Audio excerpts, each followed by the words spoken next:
Yeah, ladies and gentlemen, you are rocking with your boy Akil, aka Black Broadway, and you in my space, in my sanctuary, in my home, in my zone, Neat Barbershop, Southwest DC, 955 LaFont Plaza, Suite 116, y'all. Pull up on me. We got whiskey, we got words, we got that work. Neat DC, holla at me. Black Broadway, all socials. Yo, man, welcome to the shop, man. This is it. We here.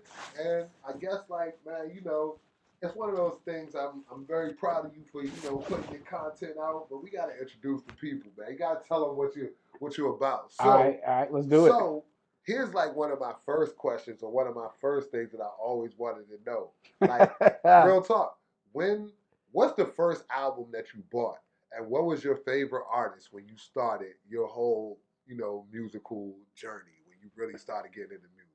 Man, the first album that With I your own bought money. with my own money. With your own money. The first album that I bought with my own money. Let me kind of tell myself, I actually stole a lot of tapes and music before I bought something with my own money. But I can probably say the first album that I bought with my own money would have been Ice Cube, America's Most Wanted. Damn, that's kind of late in the game. I would have thought you would have been earlier. Well, you talking about buying because So thanks for bringing that up.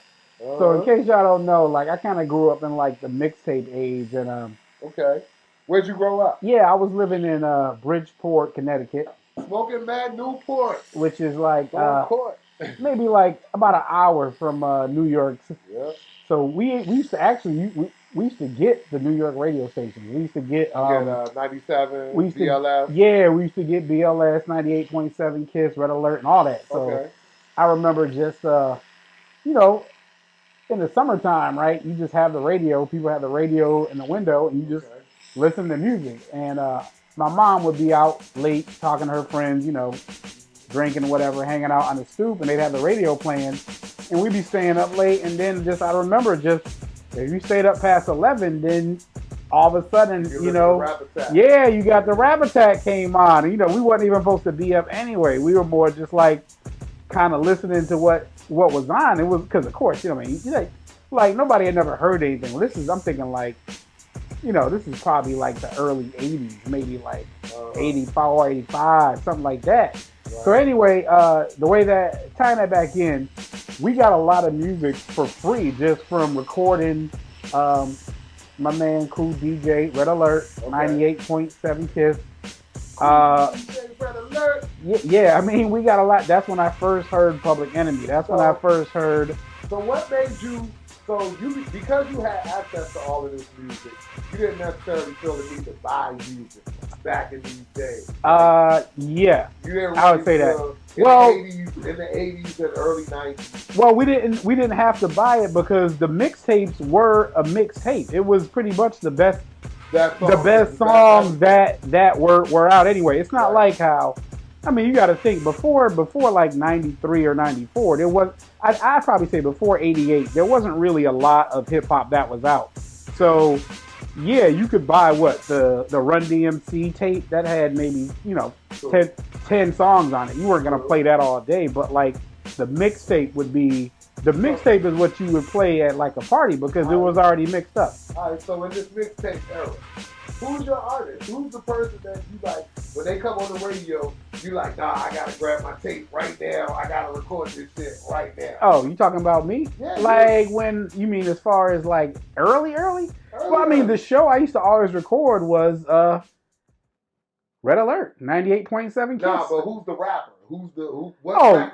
Run-DMC, probably. What was your song? Because I kind of grew up in the Run-DMC, the whole My Adidas era, probably that beats to the rhyme, the rhyme I just made, and Run, and like, that whole Run's house, man, when that Run's house, I wish people. See, I was little then. Yeah, you were little then, but like, yeah, you going back to my childhood. My thing was like Rob Bates, like that was the first song so that Rob really Bates had my attention. Right, so Rob Bates, okay. So I remember that vividly because that was the summer that Salt and Pepper came out with Pushin'. Right. And I remember the funny thing is by then we had moved down to my grandfather's house. He lived in. So this is funny because like we grew up not far from New York. My dad's side, I got a lot of family that's in New York, Brooklyn, Flatbush, all of that in Connecticut. But we started getting into trouble up there in Connecticut. So my mom moved us to South Carolina, which is where her father lived. When was this? How old were you? This would have been 87 or 88. It's been 87, I think. So yeah, this would have been 87. Oh yeah. No, I lived in South Carolina from 87 until 1994. Wow. Yeah, so when I moved to South Carolina, I was in 6th grade. What part of South Carolina? We lived in this city called Hartsville, which is in the middle of nowhere. The closest town to that is Darlington. Okay. They have like a racetrack there. Damn, but yeah. So it was a big culture shock because I came from like, going to New York and pavement into literally we were on a dirt road. Right. But I remember that vividly because there was a, I guess this juke joint you could kind of think of that my grandfather. He was friends with the owner of it. I think later on I found out they were like selling weed out of there or something like everybody does. But shouts to the underground economy. Shouts to the underground economy. But I remember he used to throw he used to have little events there where they just have the jukebox playing, and I remember that summer that Rob Bass came out, and I remember it was on the jukebox, which damn. That sounds, man, I'm not even listening to that. That sounds old. Damn, jukebox. Yeah, I remember that. Yeah, it was a jukebox with the vinyl records in it. So see, and Rob Bass and DJ Easy Rock. Journey right here. So now, when you're in your South Carolina days, yeah, how did you access music? Like, so by then, about new music? Fresh Magazine had came out. Do you remember that? Absolutely. And you used to get the little posters and shit and hang them up. Like Yeah. So that was a problem. So we went from having access to the mixtapes all the time to in a drought. So we picked it up by getting the Fresh Magazine and stuff like that. And then we would just, from looking at what's in Fresh, we knew who was out. And then we knew we went to the music store what CDs to pick up. Like, yeah, exactly. Which around that time was... Public Enemy takes a nation of millions to hold us back. I mean, I remember when that came out. Oh man, that was just the big record. Man, my brother Will. Okay. God bless the dead. He was the one. He was the big. He was my older brother. Okay. He would get a lot of. This was when there was no. This was the beginning of the explicit lyric sticker. Right. Like, I'm not sure if you was out then, but I remember when there wasn't an explicit lyric stickers. But yeah, I don't really remember that. I think all the controversy. Yeah, I think Public Enemy was one of the first albums where it was like explicit lyrics or something else like that. Point is, my brother Will got the tape. Now, my mom comes from a background where Kajik, apostolic church. Oh, yeah, so super holy roll. Yeah, super holy roll. Oh, I remember that. Oh man, we used to sneak and listen to the tape. Right. But like one time, he forgot to take the tape out of the tape or the CD, and she came home from work and she was like, "What's this y'all listening to?" Oh my goodness. And she played the tape. And it was like, some real militant came on. It was just like, what the? Damn. It was like, but Public Enemy had a Public Enemy. No. But I think the first.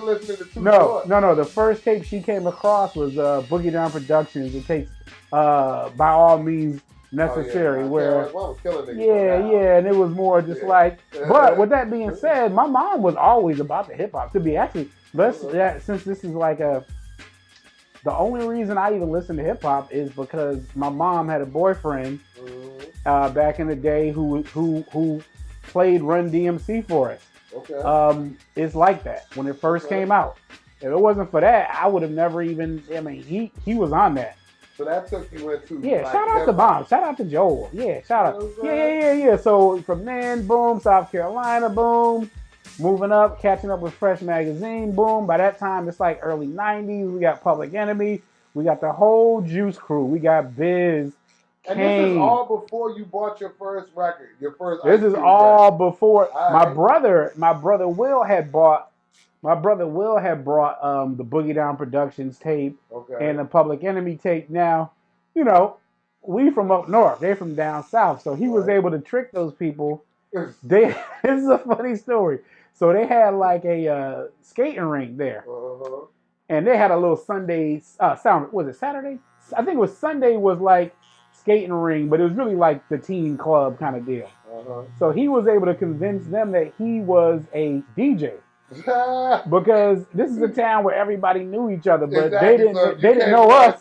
Yeah, so he whatever you want to be. Yeah, so he talked them into letting him be the DJ at the skating rink in Hartsville. So that was how he got his money to buy tapes, and then he would just, you know, he started making mixtapes and blends and stuff like that. So yeah, by the time I had to buy my first tape, that was probably like maybe 90 when Ice Cube came out with America's Most Wanted. Right. Now that was the tape where my mom went crazy over because I'm like, I think there was that song, The Nigga You Love to Hate. Yep. He was like, I heard payback's a motherfucking nigga. That's why being treated like a goddamn fat child. On that too? No. That's later on. But he had America's Most Wanted and A Bitch is a Bitch. And no, that was NWA. But anyway, America's Most Wanted. True to the Game. What's on America's Most Wanted? JD's Gafflin. America's Most Wanted. No, Jackin' for Beats is on Kill It Will, I think. That was the EP that came out after that. I don't know my Ice Cube no. That's how I'm feeling. No, probably Gangsta's Fairy Tale. Little boys and girls, y'all know me. Come sit in the lap of ICT. Maybe America's Most Wanted, because that was kind of controversial because he had just split with NWA, right? And he went to New York, and the production on that album is done by the Bomb Squad, which is who do you think of? Public Enemy. Absolutely. So that's probably why I just gravitated right toward that, because I was like, this is hard like Public Enemy. But he didn't really have any hit. He didn't really have a hit record on that. He didn't really have a hits off of there. If it's not, I can't think of it off the top of my head. So that's probably early 90s. But so that was probably the first record that I bought. But like I said, the asterisk there is that my brother was a DJ, so he would buy all the tapes and everything else. Right. Okay. So you had access. We had access to it. And then by that time I had reestablished contact. Your favorite stuff is Public Enemy at that time. Of all the stuff your of brother circa has. of 1980s. For me, I'll probably say growing up, for me, it was even now to this day, KRS-One. I got to say would be my favorite. See, you're of that generation of people that say KRS is the best. Like, I'm not from that. Nobody was rhyming like that when KRS came out, and which is why people don't understand. Like, and then just that simple line of how many MCs must get dissed before somebody says don't fuck with Chris. I mean, it's so simple, but it was just so. I mean, it's just I was there. So you was there. I was there for that. Matter of fact, I was watching the video for My Philosophy. I think he got on the Cement Threes in that video at the beginning. Definitely. No. So that was 1988. Yeah, that was 1988. Yeah, I was even now. So I own every Boogie Down Productions record. For sure. Most of the singles. You know man, come on, man. Yes. The BDP joint. Yeah. So that was for me. Public Enemy. Ice Cube, which was just kind of like a West Coast. I felt like, because he had the same kind of energy of like, it was just like, it was very pro-black, militant kind of, and you know, it was I kind of gravitated towards stuff like that. So this is your musical taste throughout the late 80s. This is the early 90s until when the gangster era hits. Like 93, 94, 95. Big Pop, you know what I'm saying? Bone Thugs.